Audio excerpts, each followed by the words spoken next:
Fala galera Smart, bom dia a todos. Estamos aí com mais um Smart Responde, né? Toda terça e quinta-feira, nosso compromisso aí semanal de trazer aí conteúdo de leilão de imóvel.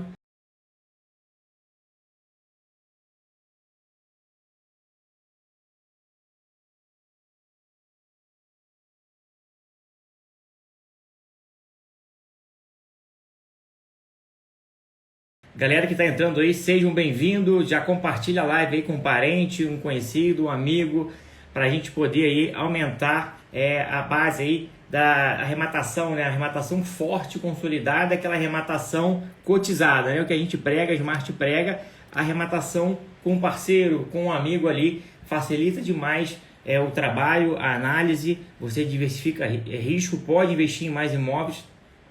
Então o caminho é a cotização. Mas vamos lá, a gente abriu a caixinha aqui durante a semana, várias perguntas aqui, muita gente nova entrando aí, seguindo a gente. Então a gente vai passar as perguntas aqui que foram feitas durante a semana e vamos também responder perguntas que forem feitas ao vivo aqui. Então já aproveita, já deixa sua pergunta aqui que a gente vai alternando aí uma pergunta que foi feita aí na caixinha e uma pergunta ao vivo aqui de vocês, né? Luciano Alberto Pinho, né? Tá perguntando, né? A matrícula é um documento público, querendo do cartório mais informações sobre dados da averbação. Então não deu para terminar a pergunta aqui, né? Que tem a limitação de caracteres, né? Perguntando sobre a matrícula do imóvel. Matrícula é um documento público, tem informação pública, né? Você pode ter acesso ao conteúdo da matrícula. E é muito importante analisar, a gente sempre avisa aqui, né, para o rematante, trabalhar com a informação da matrícula atualizada. Baixe a matrícula atualizada para poder fazer sua análise. Não pode, de forma alguma, confiar naquela matrícula que consta no site do leiloeiro. Aquela matrícula ali normalmente é uma matrícula antiga, ali tem 2, 3 ou 4 meses, ou às vezes até mais tempo.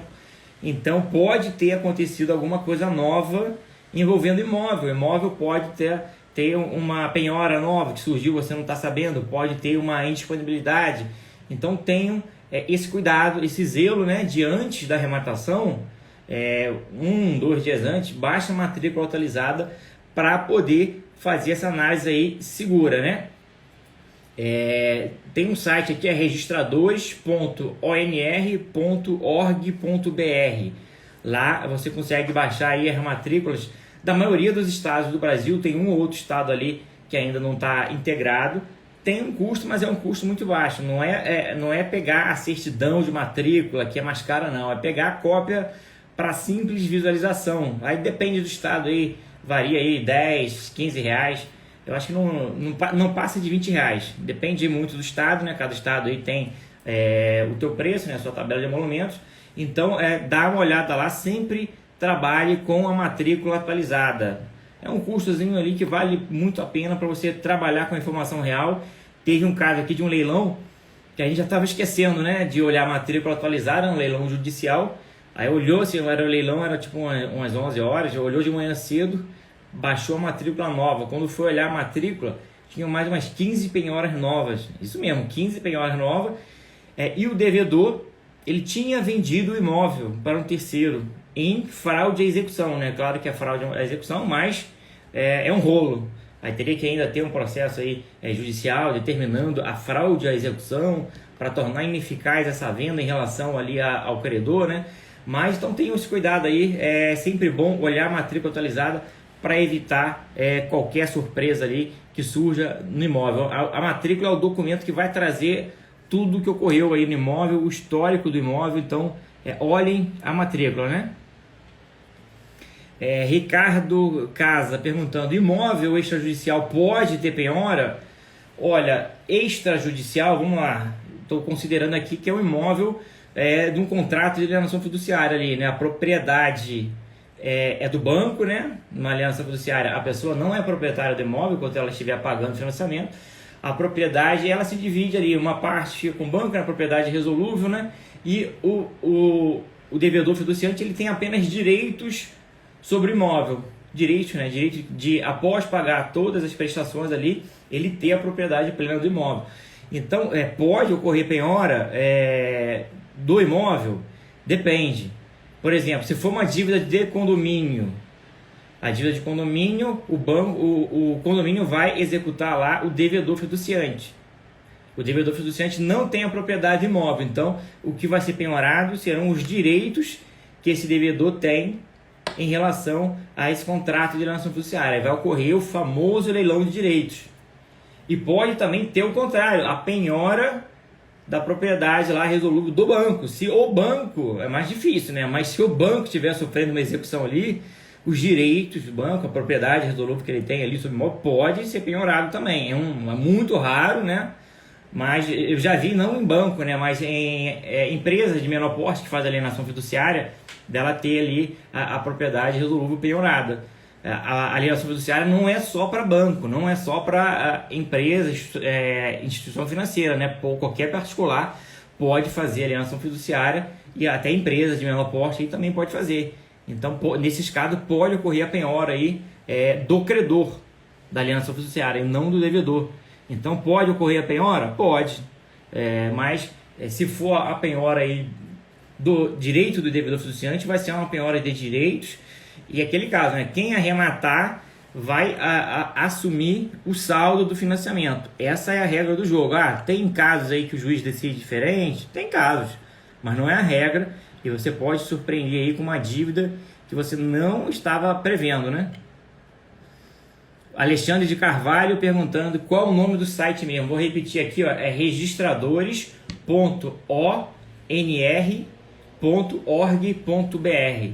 Então você olha lá, tem a maioria dos estados já estão integrados, tem um ou outro estado aí que não está integrado, mas esses estados que estão por fora também eles têm plataformas próprias, né? Aqui em Minas, por exemplo, tem o CRIMG, que você pode consultar pela internet tranquilamente aí ao custo muito acessível, né? Galera que está entrando aí, já compartilha a live, vamos chamar o pessoal para a gente dominar aqui o mercado de leilão de imóvel, né? O Wilson Júnior perguntando aqui, né? Em um imóvel vazio, só posso entrar no imóvel após a assinatura do financiamento ou posso já entrar após arrematar? Wilson Júnior, você só é proprietário quando registra, primeiro ponto. Precisa ser proprietário para começar a negociar? A gente não faz isso.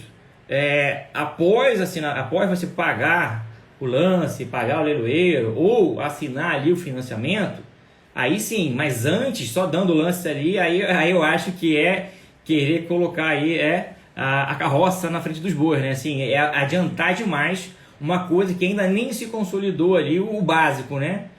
Você deu lance, beleza, mas o fato em si nem foi adiante. Você tem que pagar a entrada, se for de entrada, né? Pagar a entrada, pagar a comissão leiloeiro, assinar o contrato de financiamento, aí sim, aí já pode iniciar as tratativas para tomar posse, se estiver ocupado. Se estiver desocupado, aí você já pode, de repente, até tomar posse já, mas antes disso, aí eu acho que antecipar demais, né? A gente já antecipa antes do registro, né?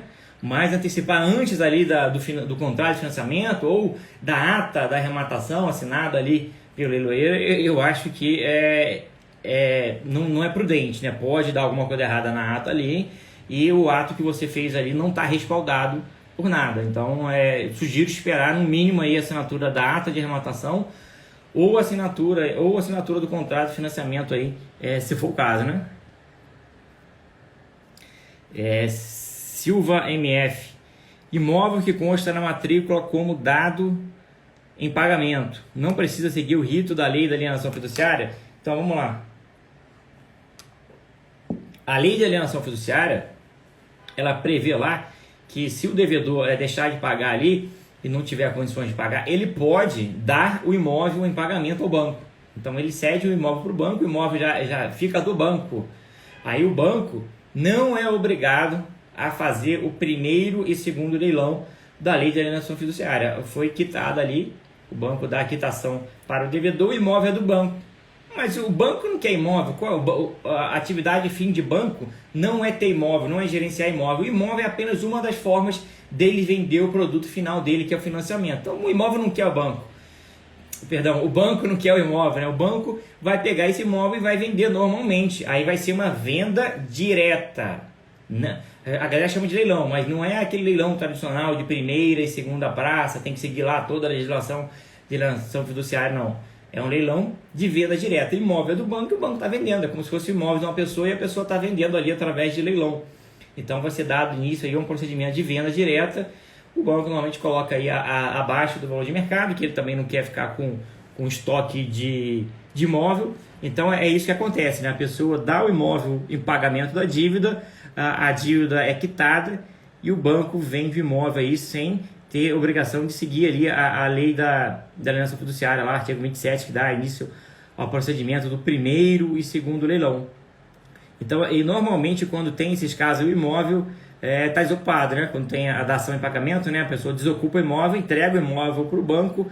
Então, na prática, aí, em regra, é um leilão mais tranquilo, que você já pega o imóvel ali desocupado, né? Salvo exceções aí, mas a regra é essa, né? Então, prosseguindo aqui, a próxima pergunta do Lucas Melo.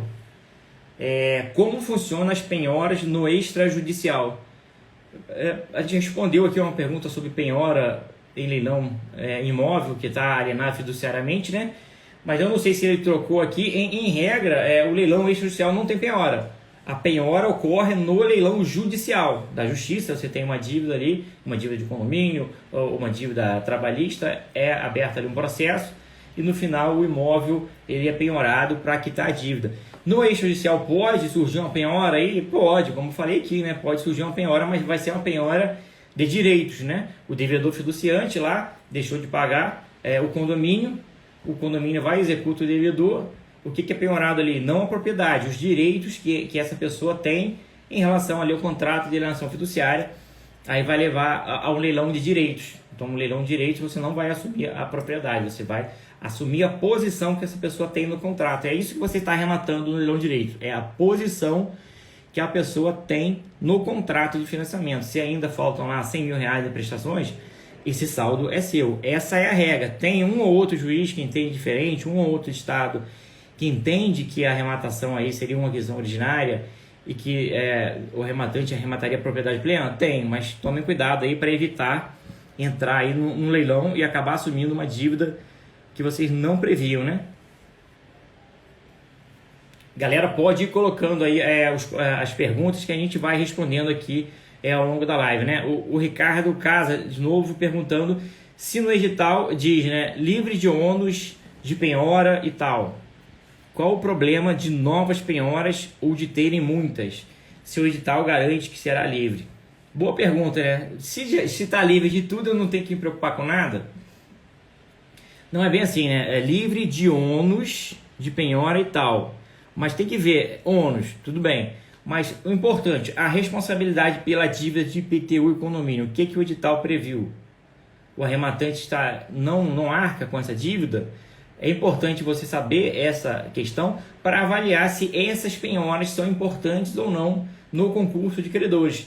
Existem vários credores habilitados aí, várias penhoras, cada penhora tem um credor e cada credor tem um direito ali e existe uma ordem de preferência. A dívida trabalhista, por exemplo, ela tem preferência sobre as demais dívidas.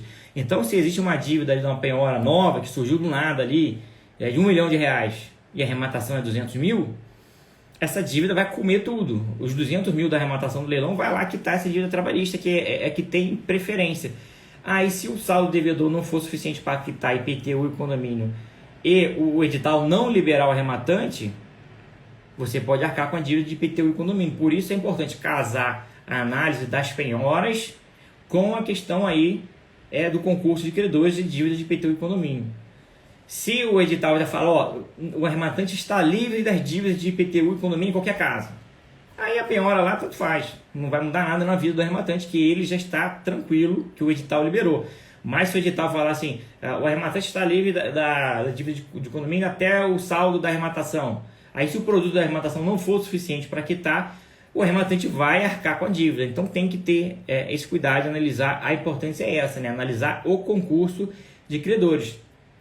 E eventuais penhoras novas, o credor tem que ser intimado para tomar conhecimento e habilitar no crédito ali na hora de distribuir o produto da arrematação. Se ele não for intimado, é causa de nulidade. Então tem que tomar esse cuidado também de verificar no processo se esse credor dessa penhora nova que não estava lá originalmente, se ele foi regularmente intimado aí para tomar conhecimento e habilitar o crédito lá no concurso de credores, né? M. Moraes perguntando aqui, né? Leilão de compromisso de compra e venda de prédio em construção. Tem alguma peculiaridade? Várias, né? Compromisso de compra e venda de prédio em construção. Aí o prédio, na época foi vendido, ele estava em construção e agora já está pronto? Ou ele está em construção ainda? Não sei detalhes aí. Mas se é compromisso, você está comprando um leilão de direitos. Você não está adquirindo a propriedade. Um compromisso ali, a pessoa não tem ainda a propriedade. Ela vai ter a propriedade depois de quitar todas as prestações e registrar o imóvel. Então você assume o direito que essa pessoa tem desse contrato. Aí vai ter que verificar. Provavelmente na hora de registrar pode dar pendência. Aí o cartório vai falar, ó, quem está na matrícula como proprietário é A. Quem consta aqui como executado no processo é B. Então o documento que você está trazendo aí da justiça dizendo que B teve o imóvel penhorado e passado para você, ele não atende ao princípio ali da continuidade. Quem deveria estar passando o imóvel para você é o cara que está na matrícula. Então você vai ter um probleminha aí, muito provavelmente, na justiça, no cartório, né, para registrar o imóvel.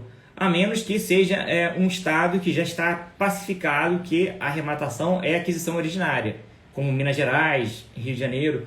Aí sim, você conseguiria registrar a propriedade plena do imóvel. Agora, se você está em São Paulo, nem pensa, porque vai dar errado. São Paulo, aí, o entendimento majoritário é que a arrematação é aquisição derivada. Tem que seguir todos os princípios ali registrais, principalmente o princípio da continuidade. Então, o maior cuidado é esse, é verificar aí, primeiro, a questão da construção. Já está pronto, não está pronto? Segundo, esse contrato de compromisso de compra e venda está bonitinho, está perfeitinho, atende todos os requisitos legais, está quitado? Então tem que verificar isso, porque você vai ter que comprovar tudo isso na hora de registrar o imóvel, para não dar pendência lá. Provavelmente o cartório aí, ele vai dar uma pendência por não atender o princípio da continuidade registral, né?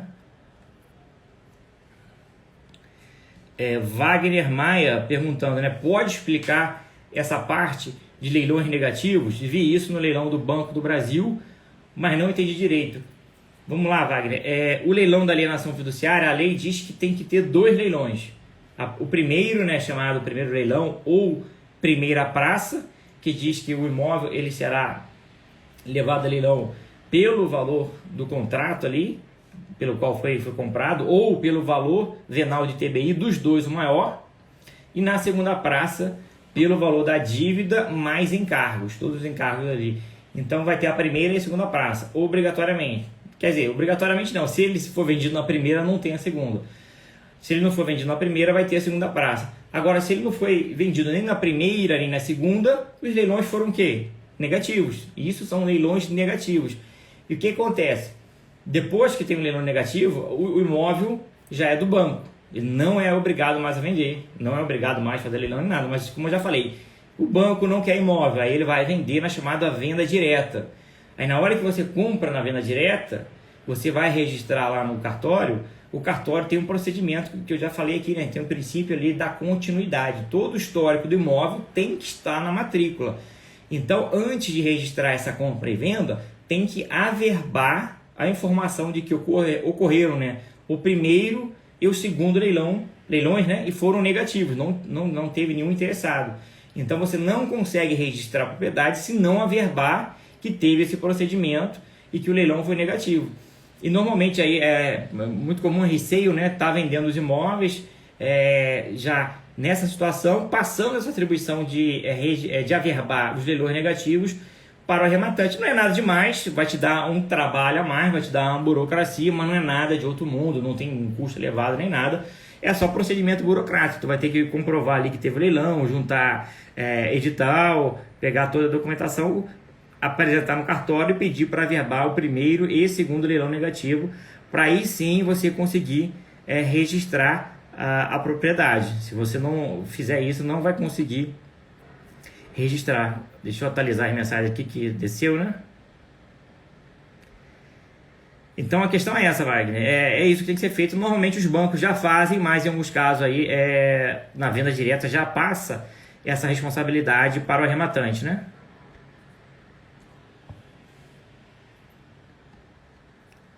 O Anderson Roberto de Souza falando, será que o pessoal não está falando sobre penhora na compra direta?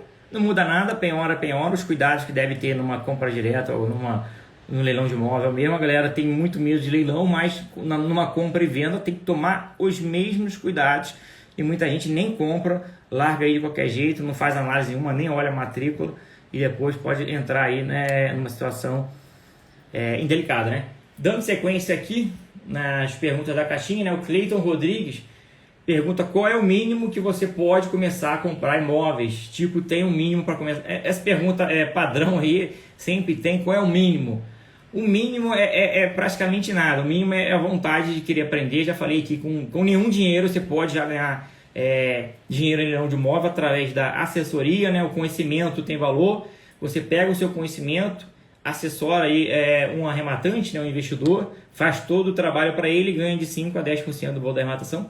Mas se você quiser realmente comprar um imóvel e não assessorar, postei recentemente aí nessa semana um caso, né, de um mentorado nosso que arrematou um imóvel avaliado aí em R$145 mil. Ele pagou R$68 mil e deu apenas R$3.400 de entrada. Então, se você tem R$5 mil e tem condições de pagar R$500, R$600 de financiamento por mês, você já está no jogo. Pode comprar um imóvel aí na faixa de 150 mil por metade do valor, dá uma pequena entrada e financia o restante. E vende antes de pagar todas as prestações, né? Paga ali 3, 4, 5, 6, não vai pagar muitas prestações, vai vender rápido, coloca o dinheiro no bolso e faz o ciclo novamente. Então não precisa muito dinheiro. Tem 4 mil, já é suficiente. Não tem nem 4 mil, tem 1.500. Junta com mais 2 ou 3 parceiros aí que você faz a arrematação cotizada. Não precisa ter R$1.500, 2 ou 3 pessoas juntas. Mais a condição de pagar aí R$500 de prestação, R$600 de prestação por mês, você tem condições de já começar. Já fizemos isso aqui, um imóvel avaliado em 160 mil, pagamos 80 mil, demos uma entrada pequena aí, dividiu eu, Renan e Pedro, deu menos de R$2 mil para cada um. A prestação, se não me engano, era uns R$600. Então, dá para fazer, dá para começar com pouco, faz, vende, pega o dinheiro, reaplica de novo. Quando você vê aí, o valor vai ser muito maior, você vai poder pegar imóveis de valores mais altos, né? O Kleber, né, já viu imóvel da Caixa em venda direta online no site da Caixa e que havia outras penhoras. Algum risco maior nesses casos? Tem que fazer análise, tem que olhar a matrícula, não é porque é venda direta que não tem que fazer análise nenhuma. Vai ter que olhar a matrícula lá e verificar o que foi penhorado. Se foi depois da consolidação da propriedade, uma penhora nova, teoricamente não poderia nem estar sendo vendido aí um imóvel penhorado, né? A penhora ela não torna o imóvel indisponível, né? Mas uma possível venda aí pode ser caracterizada como uma fraude de execução, né? Pode ser uma penhora anterior à consolidação da propriedade, uma penhora de direitos. Aí depois que consolidou a propriedade, essa penhora perdeu o objeto. Existia um direito antes de consolidar a propriedade, o direito do devedor. Depois que consolidou a propriedade, o imóvel é totalmente do banco. O devedor não tem mais direito nenhum. Então essa penhora que gravava esse direito, ela não tem mais efeito, ela vai cair. Aí depois a arrematação é só dar abaixo. Então tem que verificar o caso concreto, se a penhora é de direito, né, uma penhora antes da consolidação da propriedade, ou se é uma penhora da propriedade após a consolidação. Então tem que analisar o caso concreto e verificar a situação. Prosseguindo aí, galera que está entrando aí pode mandar pode mandar para a gente aqui pergunta ao vivo que a gente vai responder. Ao final da live aqui a gente vai convidar quem tiver interesse, né, de participar da live aí fazendo alguma pergunta, né? Slompo 13, arrematei o imóvel judicial por dívida de condomínio como proprietário originário, vendi o imóvel. Como fica o registro, já que ainda está aberta a quitação anterior dos condomínios? Vamos lá, arrematou o imóvel judicial por dívida de condomínio como proprietário originário. Então está dizendo aqui que é aquisição originária. Provavelmente o edital já falou isso, né? Vendeu o imóvel. Como fica o registro? Você já vendeu ou você já registrou, né? Ou vendeu ainda, mas não registrou, não formalizou. Como fica o registro, já que ainda está aberto a quitação anterior dos condôminos, né? Então vamos lá, se a aquisição é originária, ela te isentou, te liberou de dívidas de IPTU e condomínio, te liberou.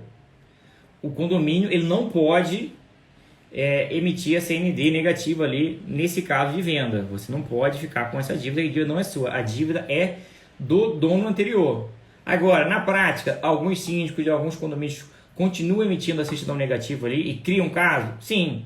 Aí qual seria o procedimento? Você entrar com uma ação ali de inexigibilidade do débito. O débito existe? Existe. Mas ele é exigível de você? Não. De você não. Ele é exigível de outra pessoa. Então isso não pode obstar a venda.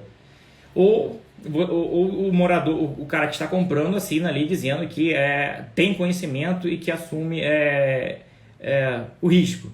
Então teria que verificar isso, né? Verificar se o condomínio está obstando a entrega da certidão negativa de débito, teria que entrar com uma ação.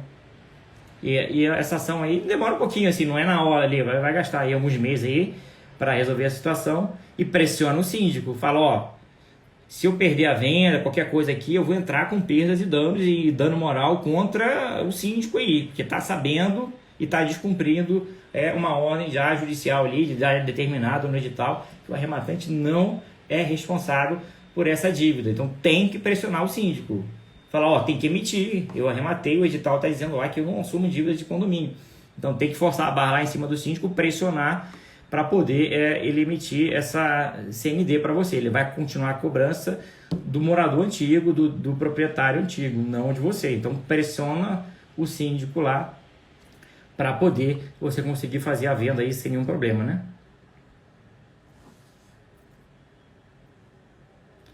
Ricardo Casa, na venda direta pode ser vendido abaixo das dívidas, já que para o banco precisa desfazer do imóvel, por não ser seu nicho? Pode, venda direta, o imóvel é do banco, é 100% do banco, não tem que seguir regra nenhuma, ele faz o que ele quiser com o imóvel. Tanto é que tem casos aí, né, de saldão da Caixa, né, tem às vezes 90% de desconto, 80%. É claro que a maioria das vezes aí o imóvel não é numa localidade muito atraente, mas o imóvel é do banco na venda direta, passou o primeiro leilão, passou o segundo leilão, o banco faz o que ele quiser, ele vende pelo preço que quiser, nas condições que quiser, é uma venda normal. E normalmente eles baixam o valor aí para poder desovar logo esse estoque, não é interesse do banco ficar reunindo aí, gerindo imóvel, né? Prosseguindo aqui, Cláudio Vasques. Onde é seguro olhar os imóveis e dar os lances, né? Provavelmente ele está falando aqui da confiabilidade aí dos sites do leiloeiro, né? A gente sempre orienta aqui olhar a junta comercial do seu estado, os imóveis, os leiloeiros, né? Para poderem atuar, eles têm que ser cadastrado e habilitado na junta comercial do estado. Então, cada junta comercial tem lá uma lista dos leiloeiros habilitados com os dados, né? Nome completo, CPF, telefone, se tem site disponível, tem o site também do leiloeiro lá. Então ali você vai pegar a informação importante para verificar se o leiloeiro é ou não real. Agora, o site em si, muita gente se preocupa demais com como é que eu vejo se o site é ou não verdadeiro ou falso. Hoje em dia, o pessoal está tão especializado que é quase impossível analisar isso. A galera fala, olha, normalmente esses sites estão hospedados em .com, que é lá fora. Tem leiloeiro real ou oficial que é .com também, então não quer dizer nada. O problema maior é na hora do pagamento, você não pode pagar errado. Entrou no site errado, beleza, entrei, vai pagar, aí toma cuidado na hora de pagar. Tomando cuidado na hora de pagar não tem erro. Você vai pagar no leilão extrajudicial, o lance vai para o banco, CNPJ do banco, comissão do leiloeiro, CPF do leiloeiro, a conta do leiloeiro. É um leilão judicial, em regra, né? O lance, conta judicial, conta em nome da justiça lá. A comissão do leiloeiro, conta do leiloeiro ou algumas vezes na conta da justiça também. Apareceu um CPF do Joãozinho, não sei das contas, que não é leiloeiro, tem nada a ver com nada. Aí galera, aí é da bobeira, né? Então faça esse controle, esse cuidado na hora de pagar. Tá pagando pro leiloeiro? Tá pagando pro banco? Tá pagando pra justiça? Perfeito. Tá pagando para um João, não sei das contas. Aí não, né, galera? Então tome cuidado na hora de pagar. Se ficar traumatizado com a questão do site em si, você não vai olhar nada, né? Você nunca vai ter 100% de certeza se o site é original ou não, a menos que você entre lá no site que consta na junta comercial, ou que você ligue para o leiloeiro e pergunte, esse site que eu estou olhando é o seu mesmo? Então, não traumatizar com o site em si, tomar cuidado na hora de pagamento, né? O site em si, hoje em dia, assim, bota um do lado do outro e você não sabe dizer qual é o verdadeiro e qual não é. Em leilão de imóvel ainda está pouco, né? Mas em leilão de automóvel, de carro, já tem, pô, você joga aqui leilão de carro, leilão de automóvel. Eu acho que os 5 primeiros sites que aparecerem aqui são falsos. De imóvel não chegou nem perto disso. Mas a malandragem aí é grande, né? Então tá evoluindo. Já vi um caso que aconteceu com um leilão de imóvel, né? Quando acontece, aí a porrada é grande, né? Que é valor alto. Então tome muito cuidado na hora de pagar. Não tenha esse receio todo no site. Tenha muito receio na hora de pagar. Então tenha o cuidado aí na hora de realizar o pagamento. Que aí que é a hora, vamos ver, né? A hora importante aí que você pode verificar se é ou não o leiloeiro ou a conta ali do Bradesco, né? Serve.cos9, bom dia, você tem curso ensinando a fazer leilão? Nós temos a mentoria ensinando a arrematar imóvel em leilão, sim. Em média a gente abre a cada 2 meses, né? Abrimos a última turma agora em dezembro, né? Início de dezembro, então mais ou menos no ano que vem, né? Janeiro, final de janeiro, início de fevereiro já deve estar saindo a segunda turma, que a gente trabalha com um prazo aí de 2 meses para preparar a turma. São vagas limitadas, né? A gente sempre abre 90 vagas para poder dar tempo, né, de preparar, e ao final aí de 2 meses a pessoa está habilitada aí a arrematar qualquer tipo de leilão, seja judicial, extrajudicial, leilão de direitos. Então é um intensivão mesmo, é imersão. A gente faz ali o foco na parte prática, na parte operacional. A gente faz análise do imóvel junto com os mentorados, a gente arremata com o mentorado também, a gente faz um planejamento aí que no final a gente analisa junto com o mentorado imóvel e participa também de arrematação. Já saíram aí diversas arrematações junto com mentorados. Então o grande diferencial é esse, né? Mais focado aí na parte prática da arrematação, né? A teoria em si é tranquilo, né? Você lê ali, você entende, mas na hora do vamos ver aí que tem o diferencial, né? Michele Ferreira Lima perguntando, acho que tem muitos detalhes, terá curso? Nós temos a mentoria aí, como eu mencionei, né? Esse ano já encerramos, né, a última turma. Ano que vem, aí no início do ano, aí, final de janeiro, início de fevereiro, é provável que a gente abra a próxima turma. Galera que está entrando aí, pode compartilhar a live, pode mandar mensagem aqui que a gente vai respondendo. E ao final da live a gente vai abrir aqui para pergunta, né? Ao vivo, né? Ivone Carvalho, bom dia. Como ver os terrenos que a prefeitura está mandando para leilão? Então, você tem que acompanhar nos sites do leiloeiro. Provavelmente você deve estar focado aí em uma localidade específica, né, pela pergunta que você fez.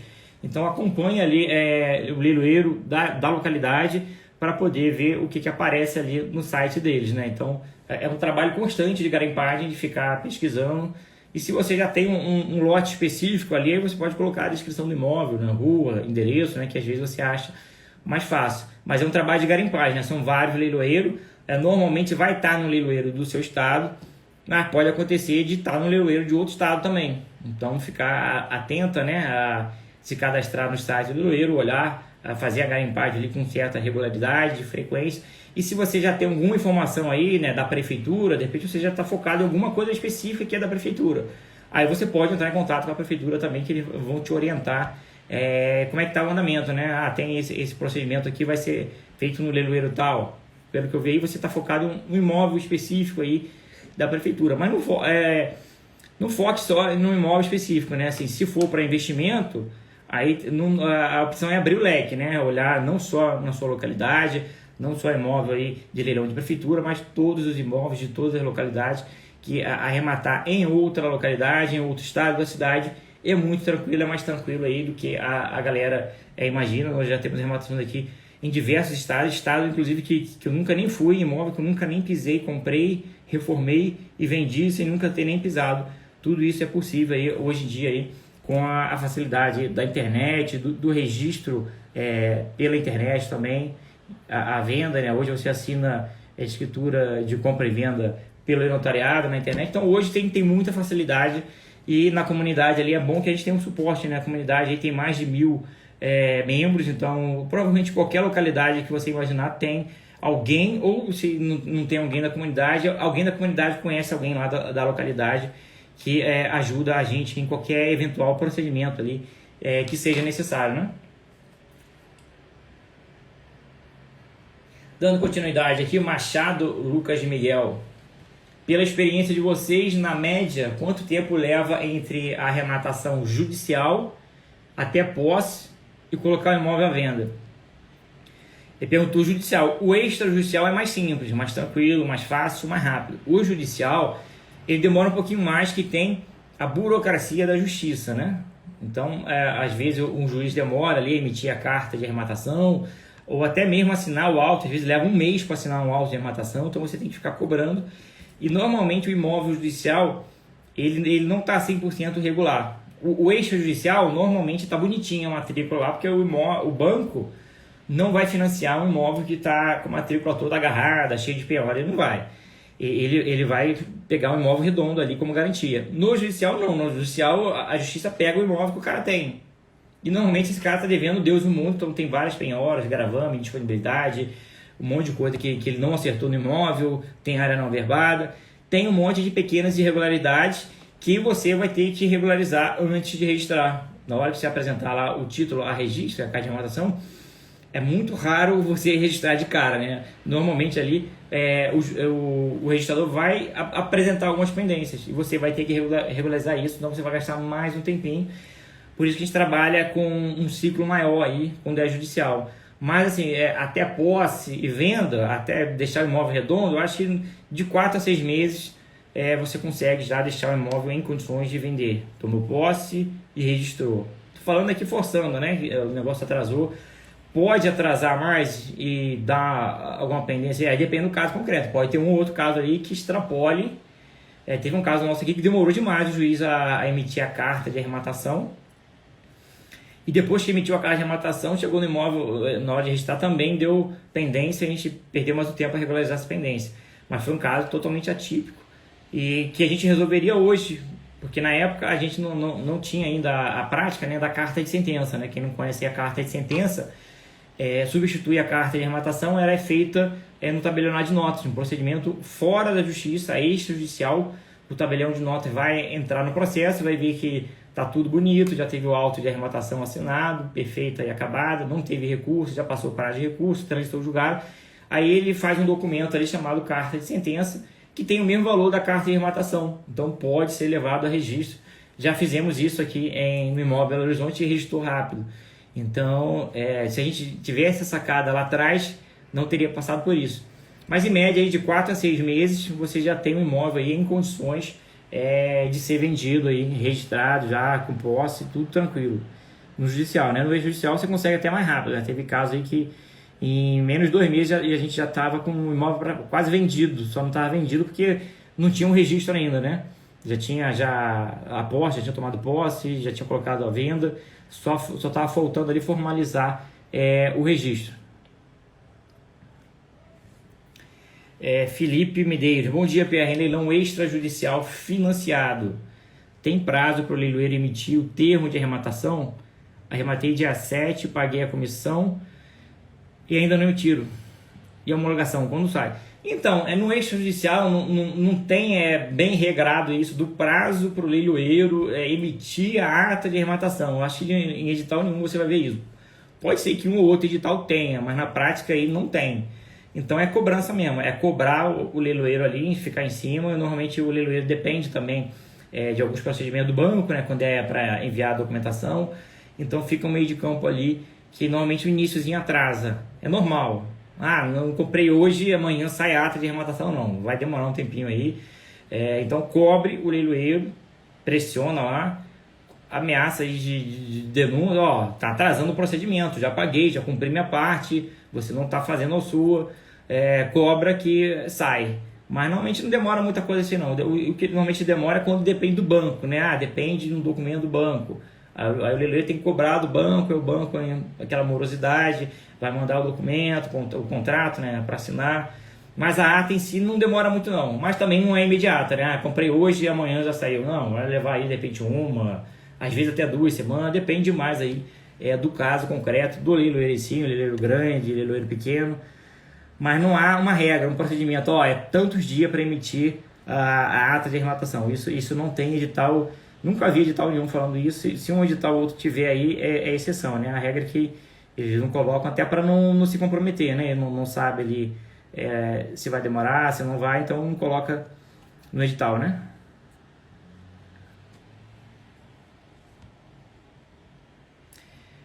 Wagner Maia, é possível assinar os contratos de compra e venda da Caixa? Tive muita dor de cabeça com o gerente da Caixa que não queria ir no cartório assinar a escritura pública. Alguém vai ter que assinar, né? Aí tem que ver a questão da procuração, né? Normalmente a Caixa ela dá procuração aí para um monte de pessoas, né? Com procuração, né? Poderes para subestabelecer ali poderes. E o ruim da Caixa é que ela ainda não está online, né? Não está ainda fazendo os procedimentos eletrônicos, não aceita, pelo menos na regra geral, né? Assinatura digital, não faz escritura aí pelo notariado. Então isso dificulta demais, que você tem que pegar o contrato de financiamento, aí te manda pelo correio, você assina, devolve ou vai, entrega lá diretamente na agência. É uma burocracia ainda pré-histórica, né? A gente espera aí que a Caixa evolua, né? E faça como alguns outros bancos que já aceitam a assinatura digital, já fazem às vezes escritura pública aí através do notariado. Então é um procedimento ainda que, como ali a questão de Caixa, né, não é ainda 100% privado, aí demora, a gestão aí é mais atrasada, mais burocrática, mas no final das contas dá certo e o cara tem que assinar, não tem como, se vender o imóvel ali tem que ter a assinatura da escritura, né? Prosseguindo aqui, né, o Chelsea GRU, leilão extrajudicial. O ex-proprietário averbou na matrícula ação revisional. Isso vai atrapalhar a venda? Não atrapalha. Vamos lá, a ação revisional. Ele simplesmente fez uma averbação na matrícula para constar, noticiar que existe uma ação revisional ali em andamento. Não é ação de nulidade nem nada, é uma ação revisional que não vai ter reflexo no teu imóvel. Se ele tiver um resultado positivo ali, vai ser revertida em perdas e danos, enfim, não afeta a arrematação. Aí você vai arrematar o imóvel, vai estar lá na matrícula. Isso impede a venda? Não impede a venda. Isso assusta o cara que vai comprar? Assusta o cara que é leigo, o cara que não tem conhecimento. Ele tem um negócio aí estranho, tem uma ação ainda envolvendo imóvel, ele não vai entender. Então você vai ter que correr atrás de dar a baixa. É simples, né? Você vai ter que peticionar lá para o juízo que determinou essa averbação, informando que o imóvel já foi adquirido, que não existe mais direito, né, desse ex-proprietário, né, ex-devedor fiduciante, para pedir a baixa dessa averbação. Mas não impede a venda, simplesmente assusta um cara que não conhece, que não entende, vai ver aquilo ali e vai achar que tem algum rolo no imóvel, que não tem mais. Não impede. Então o interessante é dar a baixa. E também não tem nenhum risco aí para o arrematante, é só uma averbação notícia, como é chamado, é só para o cara tomar conhecimento que existe, não é penhora, não é indisponibilidade, nem nada, é algo bem simples, fazendo, existe essa açãozinha aqui envolvendo esse proprietário, devedor fiduciante desse imóvel. Então não afeta aí a arrematação de forma alguma, né?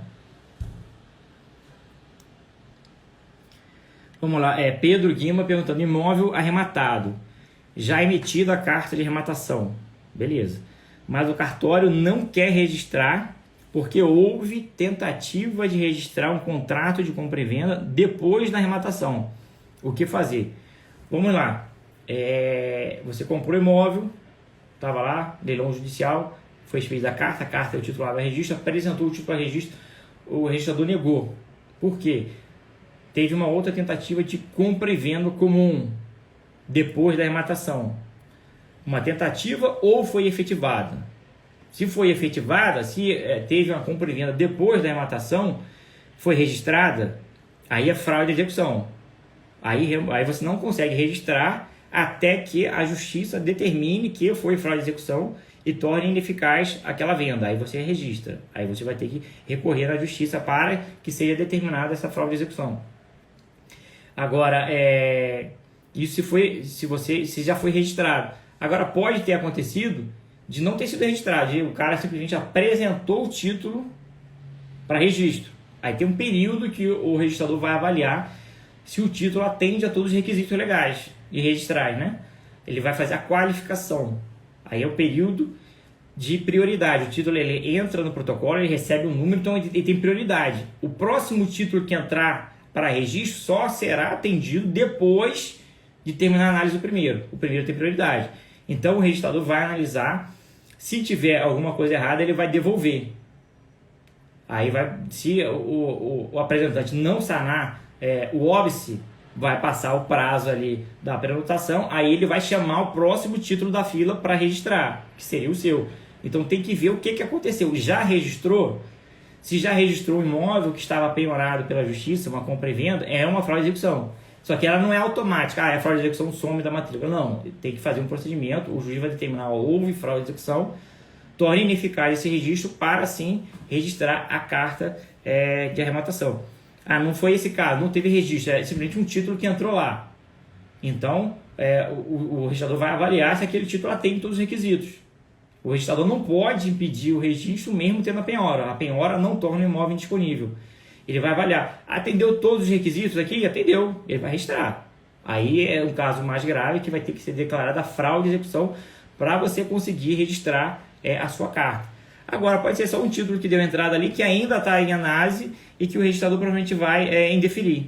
Então tem que ver o que aconteceu e, se for isso, conversa com o registrador lá para chegar no meio termo aí de que ele não registre, né, para evitar um problema maior de você ter que conseguir aí a declaração de fraude à execução. Mas tem que ver o caso concreto aí. Se já registrou, aí é só com a declaração de fraude à execução que vai tornar ineficaz aí essa venda e você vai registrar, né? É um caso atípico aí, nunca vi não, né? Depois me conta aí lá no inbox, né? Que fim que deu essa situação aí, né? Excalibur Joia, né? Sobre os leilões da Caixa, não há erro sobre o site dos leilões. Todos que estão lá são de cadastro da Caixa Econômica. Quem já está habituado aí, já sabe qual é o site oficial da Caixa lá, já sabe que ali não tem muito problema, né? Marcelo Naves, bom dia. Em Brasília é comum leilão de cessão de direitos? É arriscado? Pois é, entra naquela questão, né? Não é a propriedade que está sendo transacionada aí, sendo arrematada, são direitos. Você vai possivelmente ter problema para registrar o imóvel, aí tem que ver qual é o entendimento em Brasília aí sobre aquisição originária. A arrematação em Brasília é considerada aquisição originária? Se for, é mais tranquilo. Se não for, aí provavelmente vai ter problema na hora de registrar o imóvel. Tem a ver com o princípio da continuidade e com o conceito de aquisição originária ou derivada, que não é pacífico, né? Tem estado que entende o jeito, tem estado que entende o outro. Então tem que analisar aí qual é o entendimento, né, majoritário aí em Brasília para poder participar ou não, sabendo aí que sempre existe um risco aí de uma decisão aí de um juiz que vá contra o entendimento da maioria, né? Prosseguindo aqui, Miss Mary perguntando, né, extrajudicial, qual o melhor momento para notificar o ocupante? É após o registro? Então, o imóvel, leilão extrajudicial, imóvel ocupado, né? E a pessoa quer saber qual o melhor momento aí para começar a notificação, para começar a negociação amigável. Se é após o registro ou antes do registro. É antes do registro, né? Se for após, você vai perder um tempo muito grande para começar a negociar. Depois do registro, aí você nem negocia, você já tem legitimidade plena, né? Sem restrição para entrar aí com a ação de admissão na posse. Então você comprou imóvel em leilão extrajudicial, pagou o leiloeiro, pagou ali a entrada ou pagou, quitou tudo, teve já a ata da arrematação assinada ou o contrato de financiamento assinado, aí a partir daí você já tem tranquilidade para iniciar o procedimento de notificação, porque você já fez o principal, né? Agora, se você não tem nada ainda, só deu o lance lá e ganhou, aí não, aí é cedo demais, mas sim, se já pagou, já tem um documento aí comprovando, né, essa relação jurídica, né, assinou a ata de arrematação, assinou o contrato de financiamento, aí já é o momento de notificar aí o devedor para fazer esse procedimento inicial aí de desocupação. Bom, a última pergunta da caixinha aqui, antes, se não entrar ninguém online, né, gostaria de participar de uma cotização. Seria possível agora, no início da mentoria, domingo, né, que é mentorado nosso? Então, tem a possibilidade do mentorado, né, arrematar em cotização com a Smart, né? E agora, normalmente não é no iníciozinho, não, porque a gente primeiro prepara ali, a gente divide em núcleo de conhecimento e núcleo operacional. Então, divide meio a meio ali o curso, né? A mentoria, né? São 2 meses, a primeira etapa ali a gente dá a base teórica, que a gente chama de núcleo de conhecimento, e depois sim entra na parte operacional, que já é mão na massa, já executar, Tati Seardi está dirigindo, já executar o procedimento, né? Então, nessa etapa aí já de seleção de oportunidade, de análise da viabilidade financeira, viabilidade de vista, aí já sai a oportunidade e mentorado já pode arrematar com a gente, em conjunto ali. A Smart entra junto com o mentorado, faz a análise, arremata em parceria. Então, pode sim, o mentorado tem essa possibilidade. Normalmente, no iníciozinho ainda está muito cru, ainda não tem muito conhecimento, a gente deixa essa etapa aí para a segunda metade aí da mentoria, né? Marcos perguntando qual é o tempo da mentoria Smart, né? As aulas gravadas ficam disponíveis lá por um ano, né?